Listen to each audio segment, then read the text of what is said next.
ऐ मेरे बहुजन समाज के सम्मानित साथियों, आप बाबा साहब अम्बेडकर के भारत में जी रहे हो।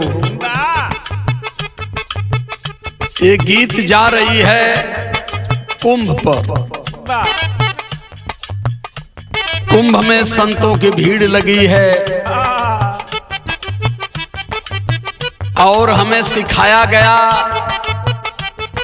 कि जो कुंभ नहाएगा पूरा पाप धोआ जाएगा। हमारे भाई नगीना सांसद चंद्रशेखर आजाद ने कह दिया कि हमने पाप नहीं किया है, ना हम कुंभ नहाने जाएंगे, ना हमारे भाई वहां गए। सारे संत मछली की तरह गनगना गए। क्यों? वो जानते थे कि ये तो बहुजन समाज को सही दिशा दे रहा है। लेकिन मैं बता रहा हूं, मेरे भाई ने जिस बात को कहा वो 100% सत्य। क्योंकि वहां संतों की भीड़ लगी। अब तक मेरे समझ में यही नहीं आया कि जो गांव के गरीब किसान गए हैं नहा के पाप धोने, तो कोई छेड़ी मारा होगा, कोई बकरी मारा होगा, कोई मुर्गा मारा होगा, कोई मछली मारा होगा, कोई पशुओं पर डंडा चलाया होगा, उनका तो पाप धोआ जाएगा। लेकिन कुंभ में लाखों संतों ने कौन सा पाप किया है कि वो सबसे पहले डुबुक्की लगा रहे हैं। ये मेरी लाइन कह रही है। आदरणीय हमारे कवि सूर्यभान साकेत जी की खोज है। कुंभ की असलियत क्या है मैं बता रहा हूं। ये भ्रम पैदा कर दिए कि 144 साल के बाद एक कुंभ लगा है। मैं जानता हूं कि मोदी को ले लिया जाए, चाहे जोगी जी को ले लिया जाए, चाहे भारतीय जनता पार्टी के जितने भी नेताओं को ले लिया जाए, चाहे आरएसएस वालों को ले लिया जाए, 144 साल किसी की उम्र नहीं होगी। ये कैसे जान गए कि 144 साल के बाद एक कुंभ लगा है? और जो हर साल लगता है वो क्या है भाई? क्योंकि ये हर समय लोगों को भ्रमित करते हैं। मेरी लाइन कर रही है, सुनिए।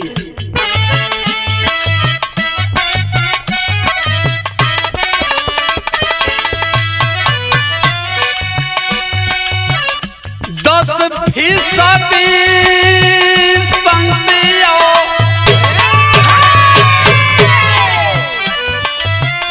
10% संतियो पुजारी कुंभ में।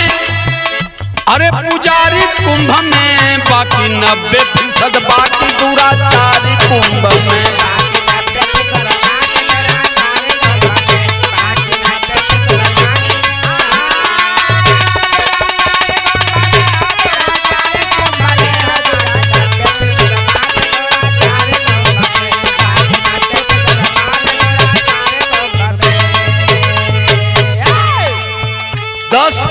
तो सच्चे हैं, लेकिन 90% वहां मजा लेने गए, महिलाओं को बझाने फंसाने गए। ये तो सोशल मीडिया का धन्यवाद दे रहा हूं। वो बेचारे जा करके जगह जगह कैमरा लगा करके इनकी सच्चाई का पर्दाफाश कर रहे हैं। अन्यथा ये सरकार नहीं चाहती कि कोई संत, चाहे भले 52 मेहरारू लेके भगल हो, ओकर पर्दाफाश हो। लाइन कर रही है। सच्चे जो साधु उन्हें दिल से प्रणाम बा। अरे विश्व कल्याण करना संतों का काम बा।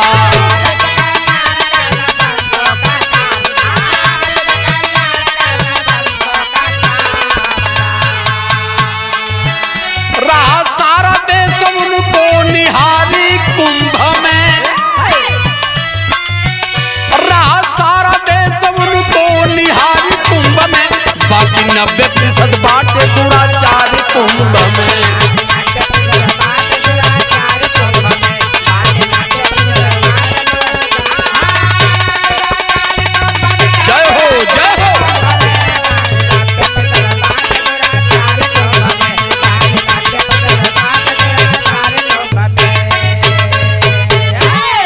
प्रमाण सुन लो, प्रमाणिक बात बता रहा हूँ।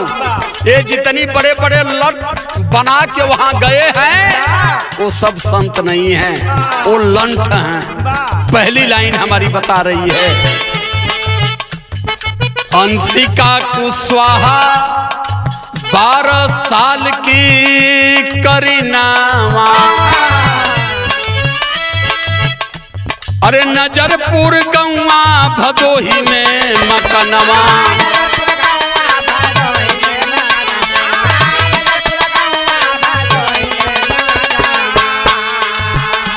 अरे चाचा से पिछुड़ भीड़ भारी कुंभ में, भीड़ भारी कुंभ में हो बाकी 90% 12 टूरा 4 कुंभ में।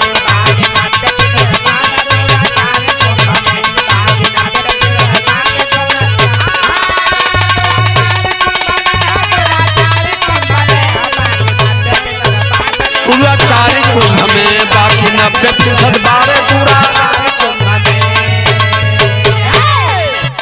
अंशिका कुशवाहा नाम की बिटिया जिसकी उम्र है 11-12 साल की, जिद करने पर चाचा गए थे दवा के लिए, ले गए कुंभ में घुमाने। बिटिया बहक गई, और जब बिटिया बहक गई तो एक संत था, उस बेटी को लेके साथ साथ चलने लगा। संत की परिभाषा क्या, इन चूतियों को पता ही नहीं है। संत की ड्यूटी क्या है, देश के लिए, समाज के प्रति इनको कुछ पता नहीं है। बस ही जानत हो बड़ी दाढ़ी हो गई, बड़ा झोंका हो गया, इतना रुद्राक्ष का माला हो गया तो बड़का साधु हो गई ना। मैं बता रहा हूँ, पोल खोल रहा हूँ। बहुत हमारे साथी कह रहे हैं कि आप संतों की बड़ी बुराई करते हैं, तो मैं उन साथियों को बताना चाहता हूँ कि मुझे सींग नहीं बढ़ी है किसी की बुराई करने के लिए, लेकिन अगर हम बुरा को बुरा नहीं बताएंगे तो फिर भारत जैसे पवित्र मिट्टी पर जीने का हमें कोई अधिकार नहीं है। फिर लाइन कर रही है,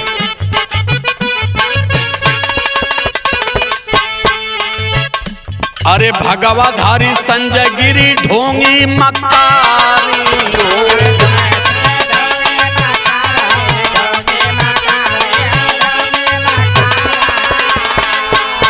अरे आगे पीछे घूमे लागल पापी बदकार हो,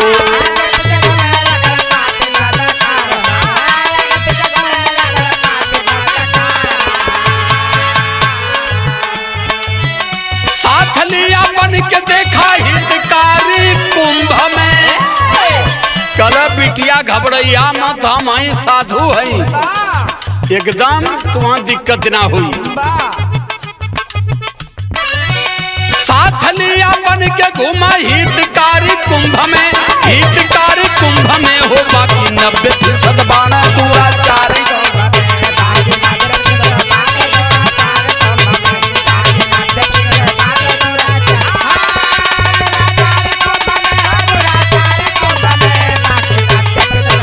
दूरा 4 कुंभ में।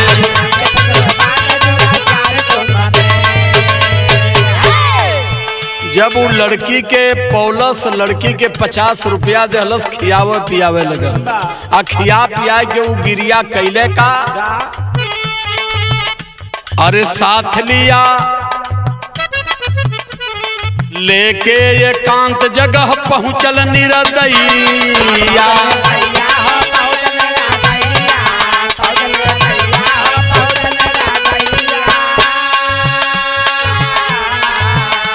अरे कमरे में घूसा पापी बन के कसैया,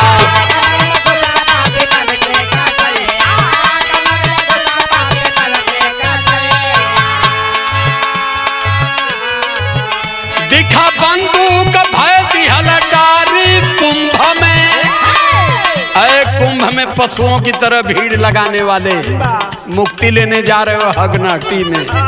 सुनो, वो संत जब उस 11 साल की बेटी को देखा, एकांत स्थान पर लेकर गया और तमंचा दिखाया कि जो मैं कहूंगा वही तुम बोलना है, अन्यथा मार दूंगा गोली। भय से भयभीत हो गई छोटी सी गुड़िया। करता है क्या, दिखा बंदूक भय दिहला डारी कुंभ में। अरे डारी कुंभ में हो बाकी 90% बात दुराचारी।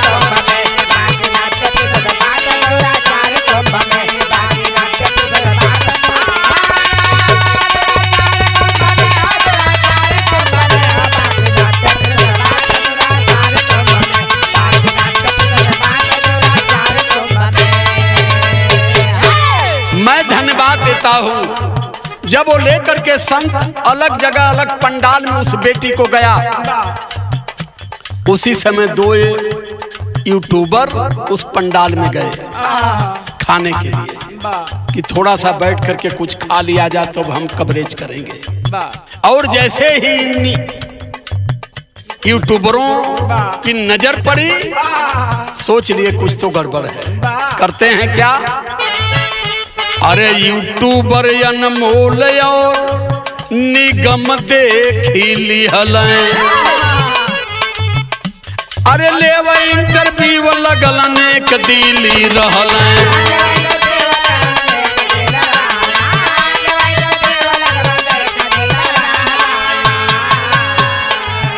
बिटिया रोवयाज,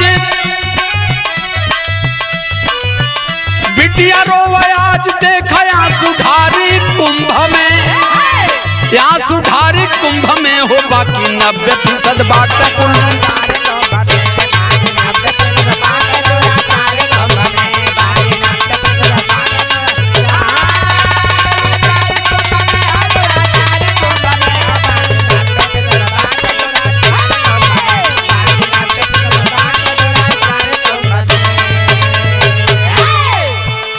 अनमोल और निगम 2 नौजवान वहां पहुंचे, गड़बड़ देख करके इंटरव्यू लेना शुरू किए। आज जब इंटरव्यू लेवे लगल तो बिटिया झरझर झरझर रोवे लगल।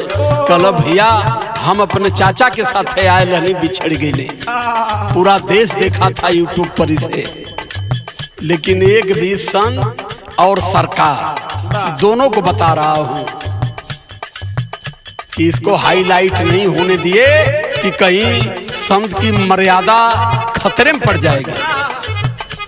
लेकिन जब इंटरव्यू लेवे लगना दोनों, तो इस संत का कहना,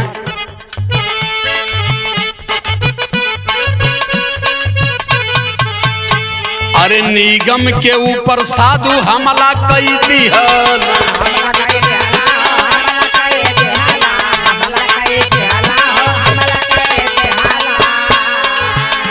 अरे जनवा बचा के दोनों मित भागी गईले।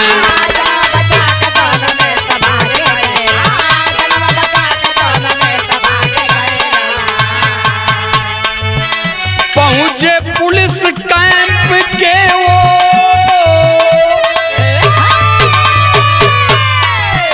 पहुंचे पुलिस कैंप के वो मझारी कुंभ में।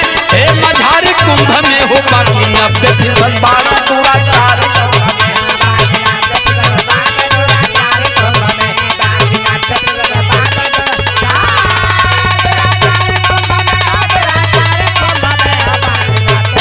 बात दुराचारी कुंभ में।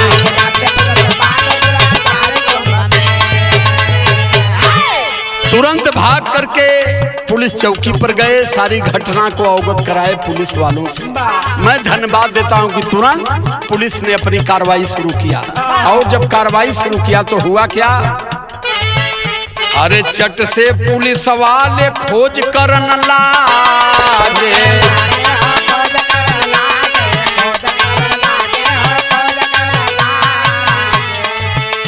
अरे 200 मीटर दूर देखा पापी सब भागे।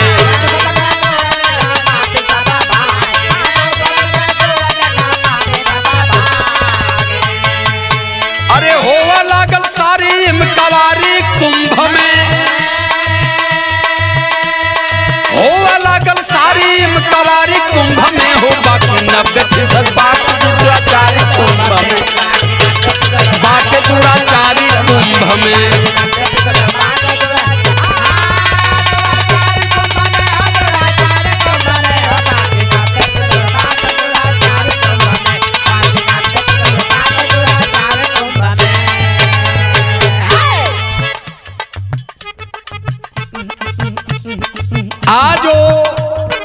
यूट्यूबर नहीं होते, सोशल मीडिया वाले नहीं होते, तो मैं जानता हूं कि वो बेटी का जीवन बर्बाद हो गया होता, वो अपने घर नहीं पहुंच पाती। यही कुंभ है और यही भारत के संत हैं। फिर लाइन कर रही है, घर पहुंचल बेटी यूट्यूबर के करनामा,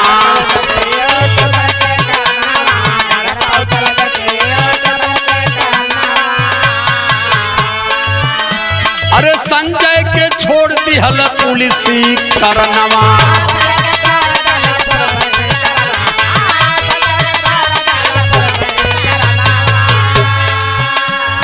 संजय गिरी पकड़ा गया, बेटी गिरफ्तार हुई, बेटी पकड़ी गई और बेटी के साथ वो संत पकड़ा गया जिसका नाम संजय गिरी ब्राह्मण था। और बेटी तो अपने घर पहुंच गई, लेकिन पुलिस वाले फिर धीरे से संजय गिरी के छोड़ देना कि जा, नाम माल मिलल तो फिर दूसर खोजा।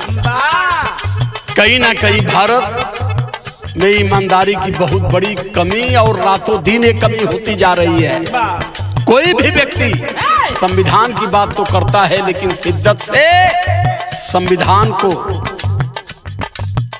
लेकर आगे नहीं जा रहा है कि संविधान का नियम क्या है, हमें ड्यूटी जो मिली है इस ड्यूटी का पालन कैसे करना है। फिर लाइन कर रही है,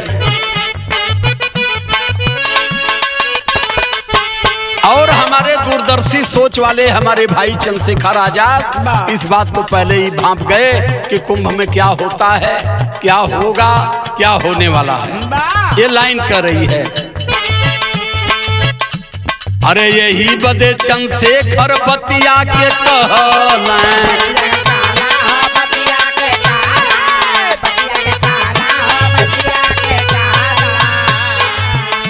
अरे गंगा नहाए बदे पापी लोग जुटल,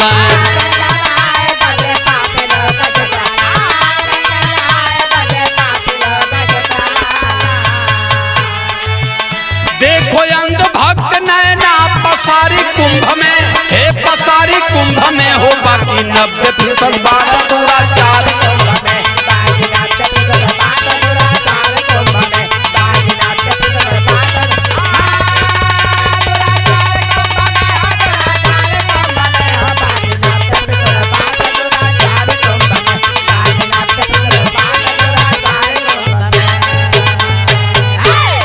हमारे संत बता रहे हैं कि 33 कोटि देवी देवता आसन मार के बैठे हैं कुंभ में, लेकिन ऐ संतों 33 कोटि देवी देवताओं को बताने वाले एक बात का जवाब हमें दे दो, क्या है?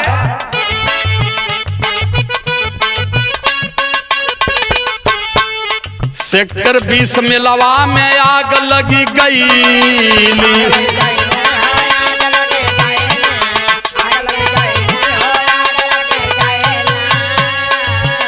अरे 33 कोटि देवी देवता जरी गईला,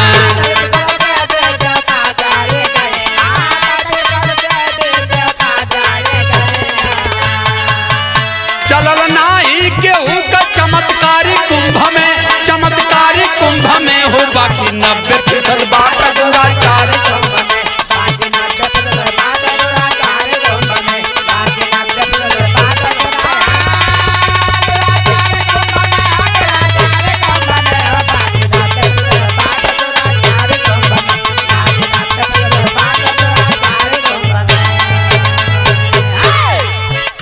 अब मैं ये पूछना चाहता हूं अपने बहुजन समाज के लोगों से कि कब तक पशु बने रहोगे?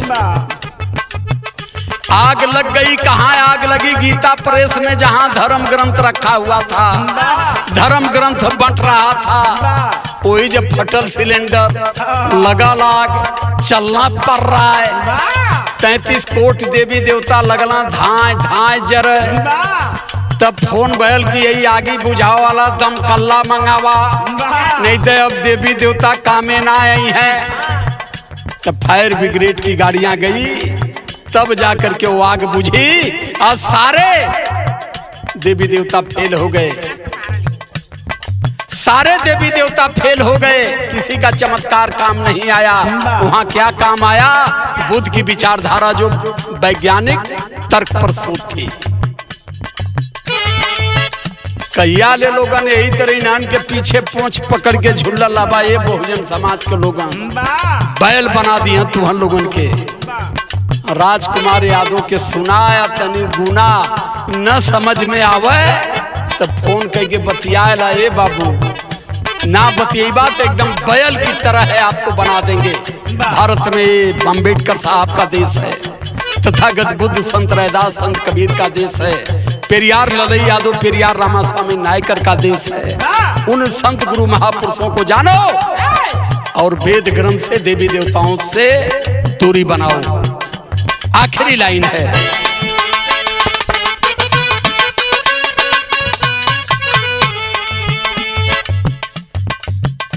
कहे ना तिलक दर्शी, काहे ना तिलक दर्शी, भविष्य भाड़ी कैलें।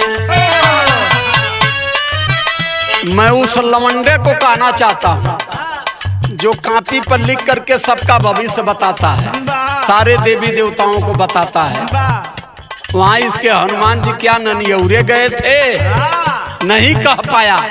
और नहीं तो ये गदावा कर रहा है कि जो मर गए वो मरे नहीं हैं, उनका मोक्ष हुआ है। अरे गधे, अगर इनका मोक्ष हुआ है तो इस मोक्ष से तुम क्यों पीछे हो? तुम भी जाके नाक दरेर के उसी में डूब करके मर जाओ, क्योंकि 144 साल के बाद ये मोक्ष का दरबार लगा है। तुम भी अपनी मोक्ष ले लो। जितना मूर्ख समझ रहे हो इस बहुजन समाज को, अब ये मूर्ख नहीं रह गया, लेकिन कुछ अभी भी मूर्ख हैं, जिन मूर्खों पर तुम लोग राजसत्ता अपनी स्थापित किए हो। लेकिन मैं जब तक रहूंगा अब समाज को मूर्ख नहीं बनने दूंगा, ये मेरी गारंटी है। तुमको जितनी भी पोंछ पटकना है पटक लो। इसलिए कह रही है मेरी लाइन, अरे काहे ना तिलक धारी, भविष्य बाणी कैलें। अरे शूद्रन के लूटे खाते ढोंग विधा कैलें।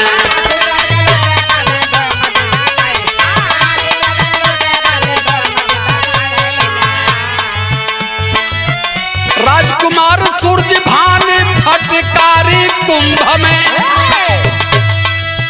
राजकुमार सूरज भान फटकारी कुंभ में हो। बाकी 90% बात, बाकी 90% बात दुराचारी,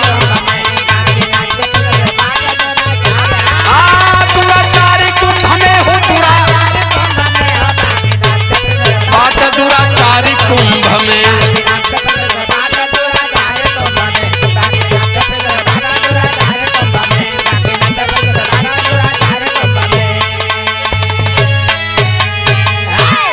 सादर जय भीम, नमो बुद्धाय।